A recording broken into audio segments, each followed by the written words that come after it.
दोस्तों, मैं PN Singh, maths faculty for JEE mains and advanced. लंबे समय से देश के टॉप मोस्ट इंस्टीट्यूट में टीचिंग के दौरान मैंने अनुभव किया कि ऐसे इंस्टीट्यूट की हाई फीस सभी छात्रों के लिए दे पाना संभव नहीं है। इसलिए मैंने यूट्यूब पर फ्री ऑनलाइन टीचिंग की व्यवस्था के लिए यह चैनल शुरू किया है, ताकि जो कुछ बड़े बड़े इंस्टीट्यूट्स में पढ़ाया लिखाया जाता है वह आपको फ्री में उपलब्ध हो सके। दोस्तों, यदि आपको मेरा यह प्रयास अच्छा लगे तो इस चैनल को सब्सक्राइब जरूर करिए और उसके बगल में लगी घंटी को टैप कर दीजिए, ताकि मेरे वीडियोज लेक्चर्स सीधे आप तक पहुंच सके। इस चैनल पर आपको लगभग रोज एक नया वीडियो मिलेगा, ताकि आप अपनी स्टडी को क्रमबद्ध रूप से कर सकें।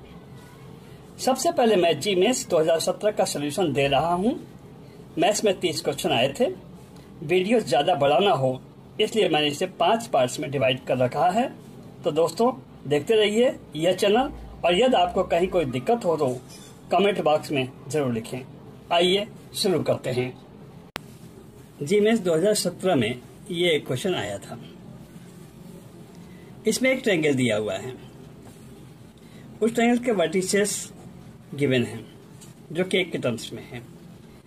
के इंटीजर है। इस ट्रायंगल का एरिया 28 स्क्वायर यूनिट्स है और हमें इसका अर्थ सेंटर फाइंड आउट करना है, जो इनमें से कोई एक होगा।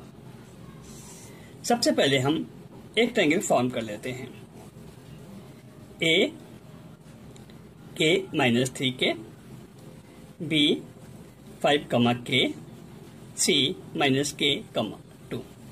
एरिया 28 स्क्वायर यूनिट्स है। ट्रायंगल का एरिया फाइंड करने के लिए डिटरमिनेंट का फॉर्मूला हमारे पास है, उसका हम यूज करेंगे। Area of triangle 1/2 1 1 1।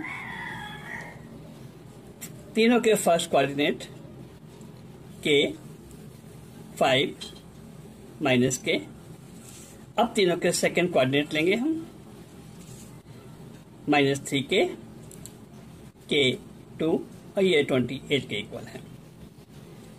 डिटरमिनेंट को सॉल्व करते हैं। 1/2, इन तीनों को मल्टीप्लाई करिए 10 प्लस इन तीनों को मल्टीप्लाई करिए k² प्लस इन तीनों को मल्टीप्लाई करिए 3k² माइनस इन तीनों को मल्टीप्लाई करिए 15k, इन तीनों को मल्टीप्लाई करिए -k² और इन तीनों मल्टीप्लाई करेंगे तो आपको 2k मिलेगा और ये आपका 28 के इक्वल हो गया। इसको सॉल्व करने पर हमें मिलेगा 5k² प्लस 13k -46। इसको फर्दर सॉल्व करेंगे तो k की दो वैल्यूज मिलेंगी, 2 एंड -23/5। -23/5 इंटीजर नहीं है, इसलिए इसे हम छोड़ देंगे और k की इंटीजर वैल्यू 2 को हम ले लेंगे। k की इस वैल्यू 2 को यहाँ पर और यहाँ पर पुट करने पर हमें नए कोऑर्डिनेट्स मिल जाएंगे। अब हम एक नया ट्रायंगल फॉर्म कर लेते हैं। a 2 -6, b 5, 2, c -2, 2। a से सामने वाली साइड पर परपेंडिकुलर ड्रा करिए AD, b से सामने वाली साइड पर दूसरा परपेंडिकुलर ड्रा करिए BE। जहां पर ये दोनों कट करेंगे वही होगा अर्थ सेंटर, और हमको इसी के कोऑर्डिनेट निकालने हैं। इसका कोऑर्डिनेट निकालने के लिए हमें AD की इक्वेशन चाहिए और BE की इक्वेशन चाहिए।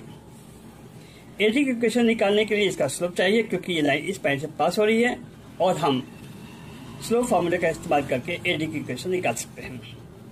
लेकिन इसका स्लोप निकालने से पहले हमें इसका स्लोप निकालना पड़ेगा। स्लोप ऑफ BD फॉर्मूला हमारे पास है y2 - y1 x2 - x1। y2 होगा 2 -2 y1 और -2 -5 0/-7 0 हो गया। BD का स्लोप 0 है। अब AD BD के परपेंडिकुलर है, तो हम AD का स्लोप निकालेंगे। स्लोप ऑफ AD वो होगा इनफाइनाइट। AD की equation equation of AD. Formula use करिए y minus y1 m x minus x1। y1 की वैल्यू पुट करिए -6, माइनस माइनस प्लस 6 हो जाएगा। m की value infinite, x minus x1 2। इधर मल्टीप्लाई करते हैं इसको, 0 x minus 2 x is equal to 2 मिला। यहाँ पर इक्वेशन नंबर 1 है ये एडी की इक्वेशन हो गई। अब हमें बीई की इक्वेशन चाहिए। इसके लिए बीई का स्लोप चाहिए। बीई का स्लोप निकालने से पहले हमें एसी का स्लोप निकालना होगा। तो slope of AC y2 minus y1 minus 6 minus 2 x2 minus x1 2 plus 2 minus 8/4 minus 2। BE AC के परपेंडिकुलर है, तो स्लोप ऑफ बीई इसका रेसिप्रोकल करिए और साइन चेंज कर दीजिए। इक्वेशन ऑफ बीई, फिर वही फॉर्मूला यूज करिए y minus y1 m x minus x1। Values put करिए। y1 की वैल्यू है यहाँ पर होगी, ये लाइन पास हो रही है यहाँ से, y1 है 2, m है 1/2, x माइनस x1 है 5। मल्टीप्लाई करिए 2y माइनस 4 x माइनस 5। इसे फर्दर सॉल्व करेंगे तो हमें मिलेगा x minus 2y minus 1 equal to 0। ये रही बीई की इक्वेशन। इसे नंबर 2 कर लीजिए।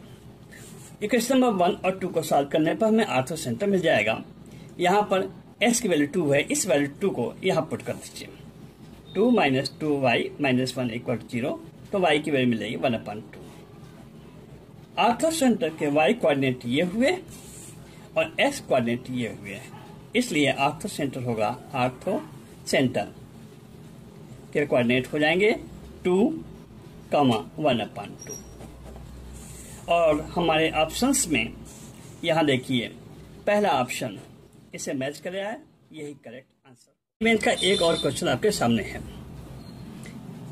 ये क्वाड्रेटिक है, ये क्वाड्रेटिक है और ये भी क्वाड्रेटिक है।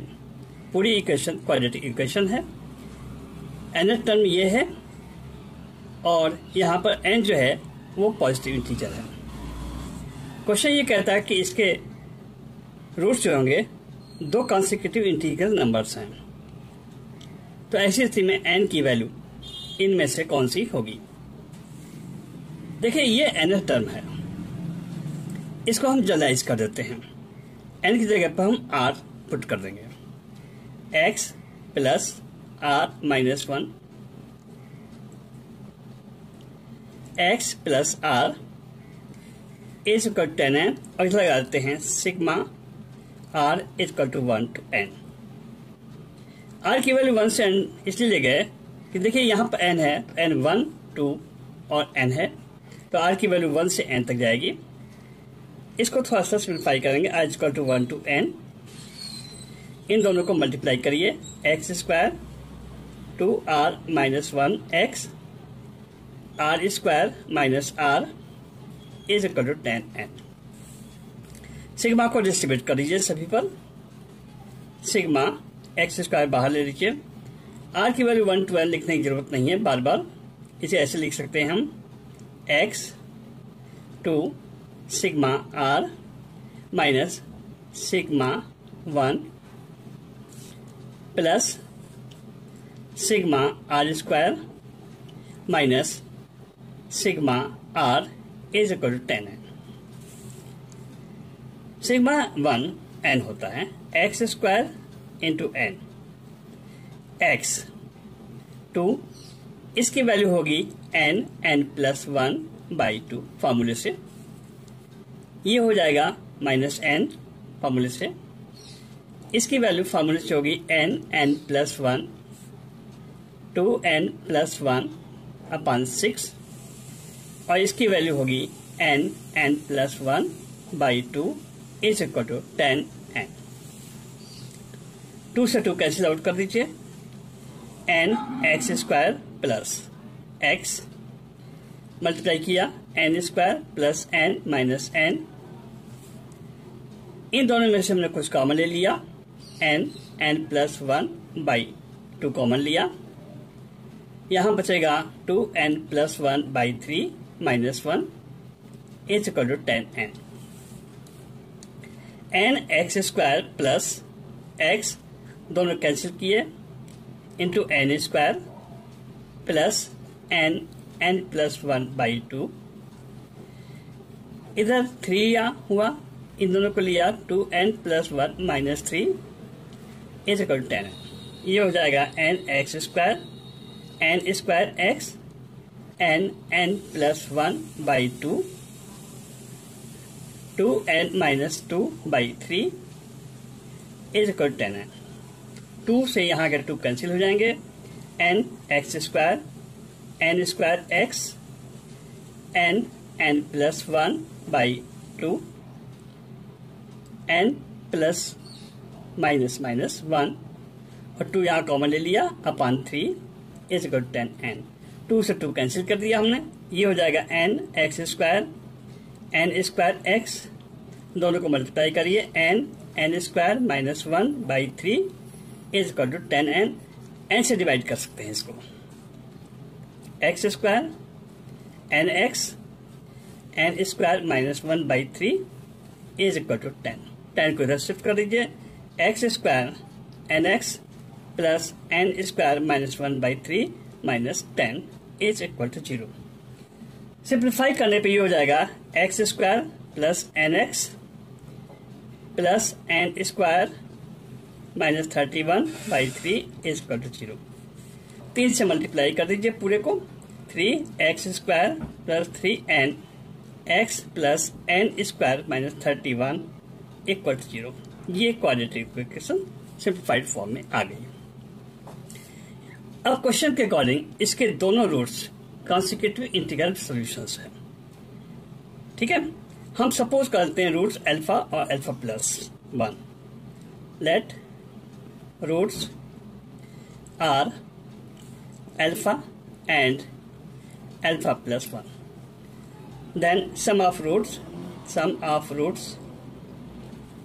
2r plus 1 will be equal to 3n/3 minus 3n/3, that is -1 minus n. 2r will be equal to -n-1, r will be equal to -n-1/2. Product of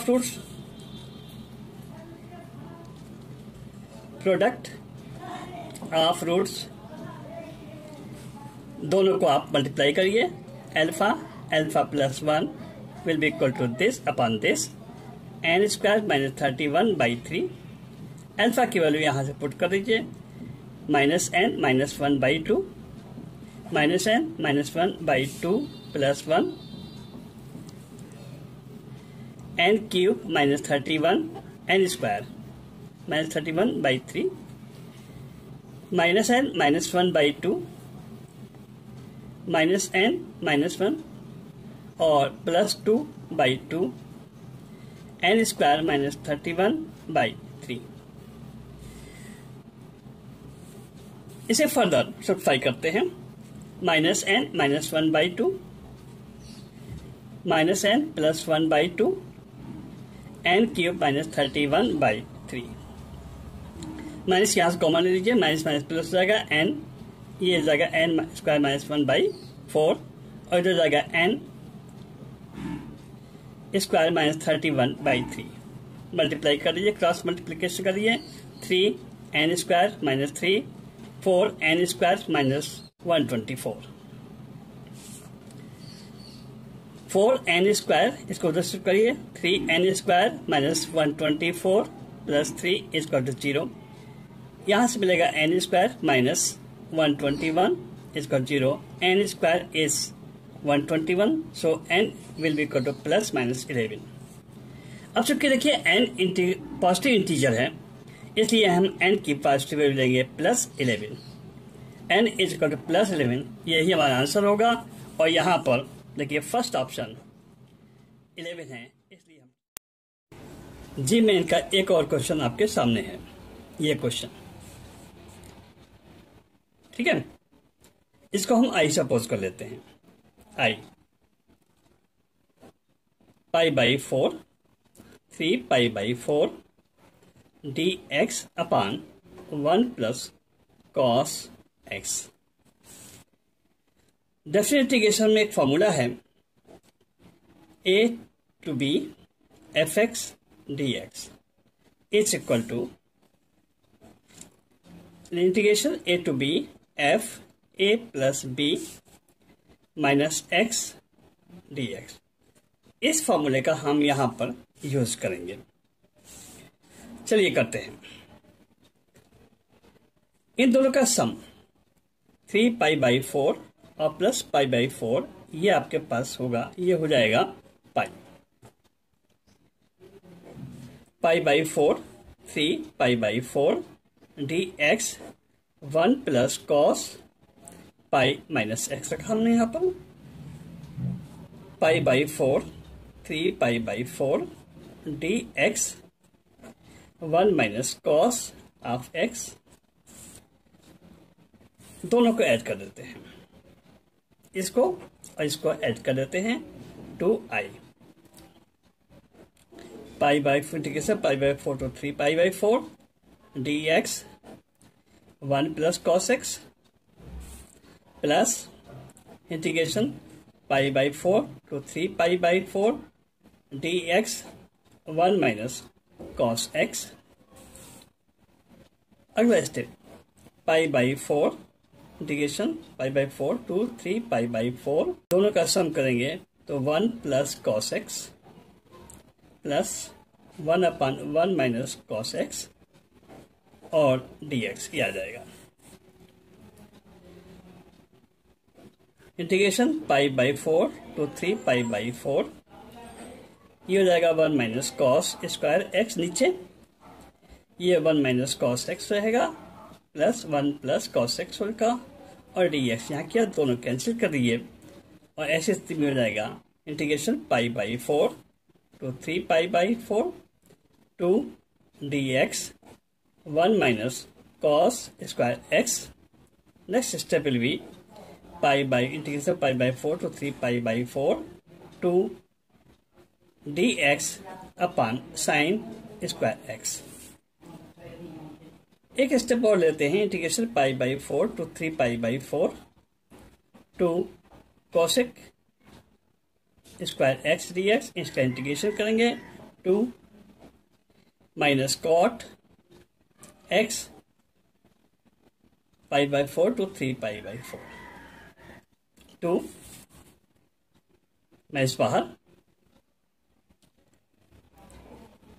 cot 3 pi by 4 minus cot pi by 4 minus 2, यहाँ इसकी value होगी -1, इसकी value 1 रहेगी, ये minus मिला करके -1 हो जाएगा और इसका आंसर हो गया +4।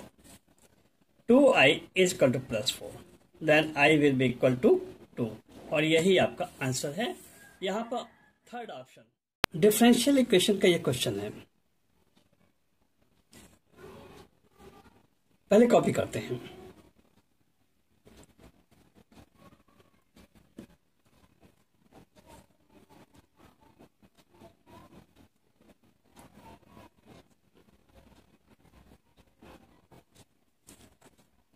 ये लेफ्ट हैंड साइड वाले पोर्शन को हम ऐसे भी लिख सकते हैं।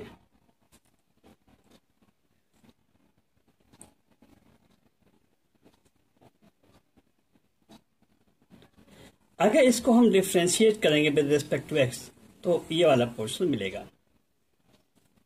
इसका इंटीग्रेशन कर दीजिए।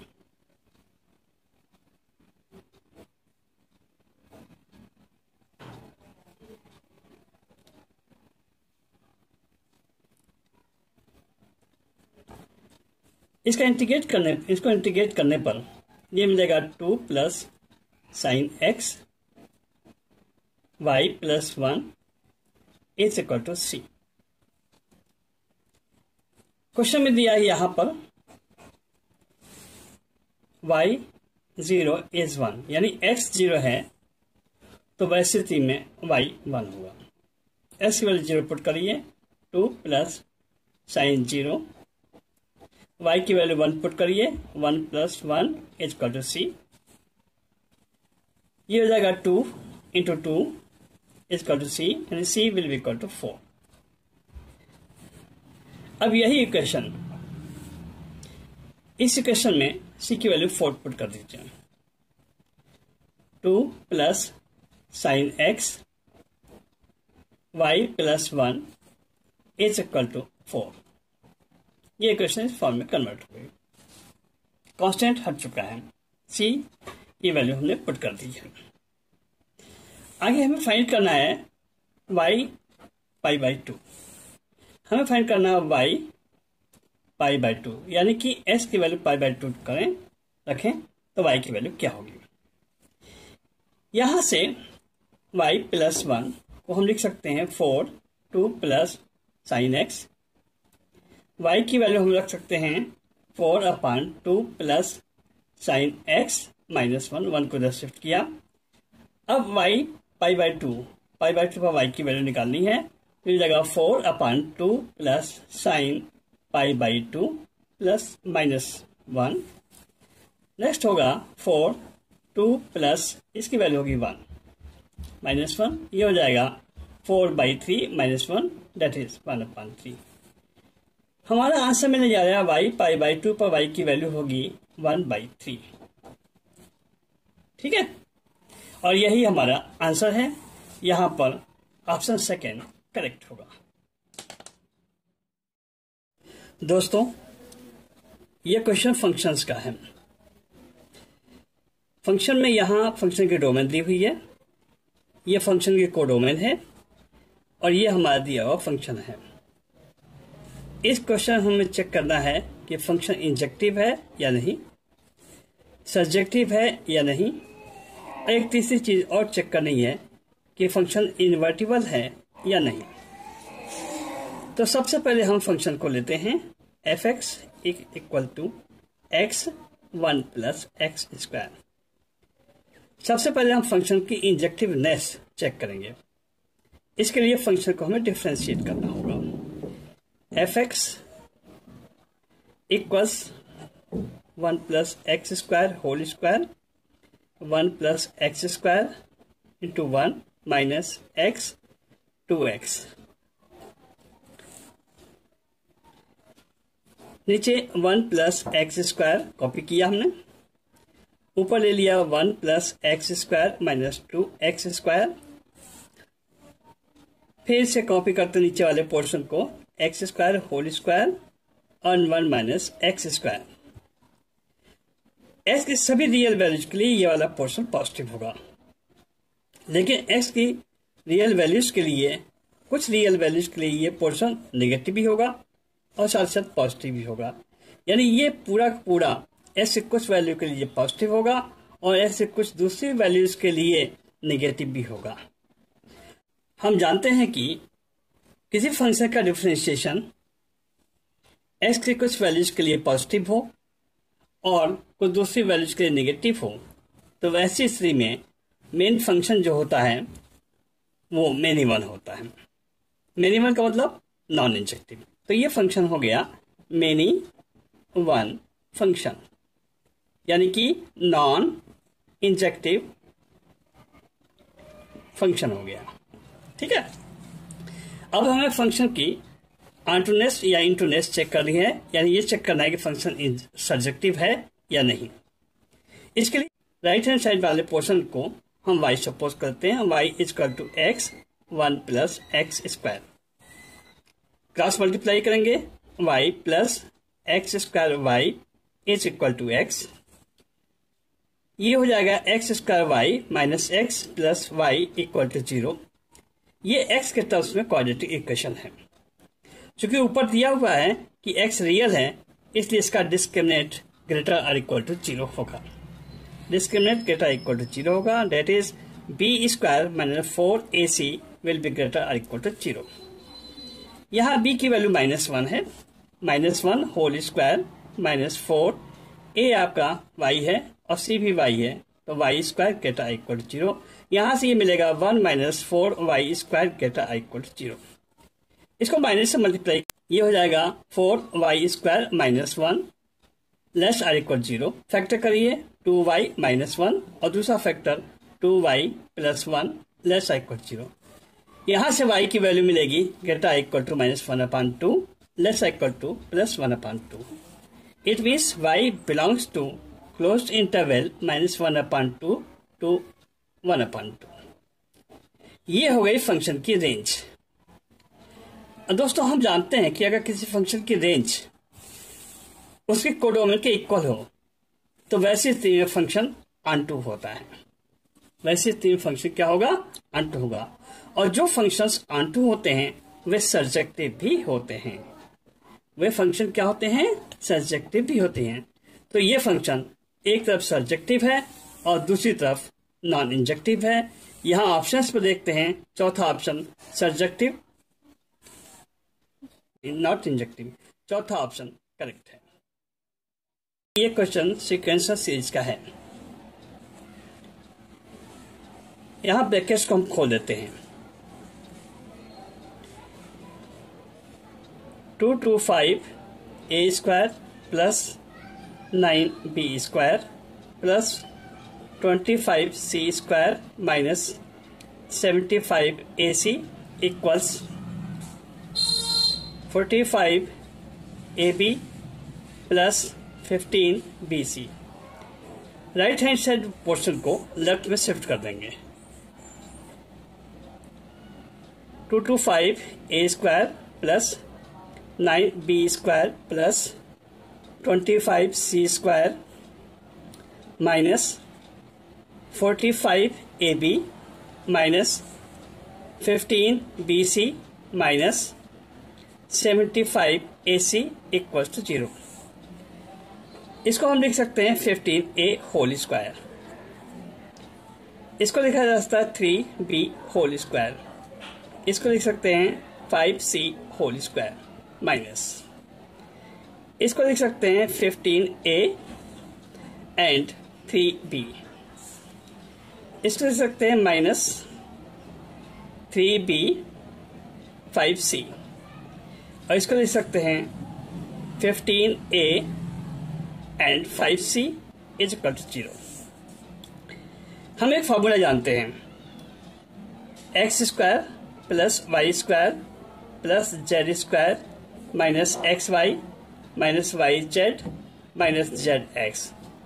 ये होता है 1/2 x - y² y -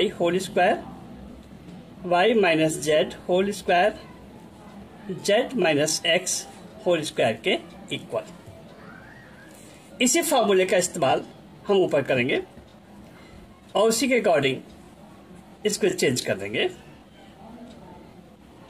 तो ये हो जाएगा 1/2 15a - 3b² 3b - 5c² plus 5c - 15a² = 0। अब देखिए ये पूरा लेफ्ट हैंड साइड 0 के इक्वल है और ये सभी सबके सब स्क्वायर में है, यानी सबके सब पॉजिटिव है। यानी कि ये 0 और ये 0 होगा, तभी ये पूरा का पूरा 0 हो सकता है।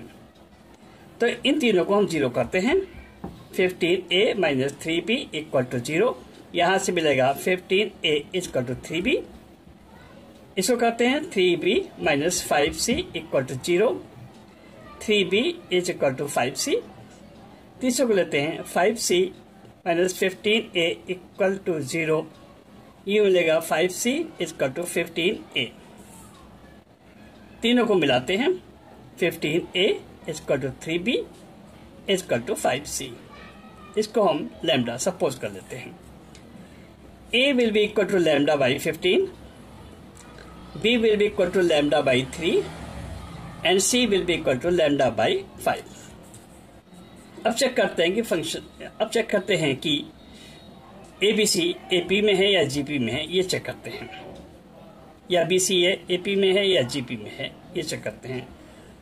If B, C and A are in AP, तो वैसी कंडीशन में 2C will be equal to A plus B। अब दोनों साइड में हम ABC की वैल्यू पुट करते हैं। 2C की वैल्यू लैम्डा बाई 5, A की वैल्यू लैम्डा बाई 15, B की वैल्यू लैम्डा बाई 3। ये हो जाएगा 15 lambda plus 5 lambda, 6 lambda by 15, 3 से कैंसिल किया हमने, ये हो जाएगा 2 लैम्डा बाई 5। ये राइट हैंड साइड और ये लेफ्ट हैंड साइड दोनों इक्वल हो गए। इसका मतलब ये है कि ये कंडीशन सेटिस्फाई हो रही है, अर्थात BCA AP में होगा। BCA are in AP।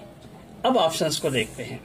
यहाँ पर BCA और AP थर्ड ऑप्शन करेक्ट है।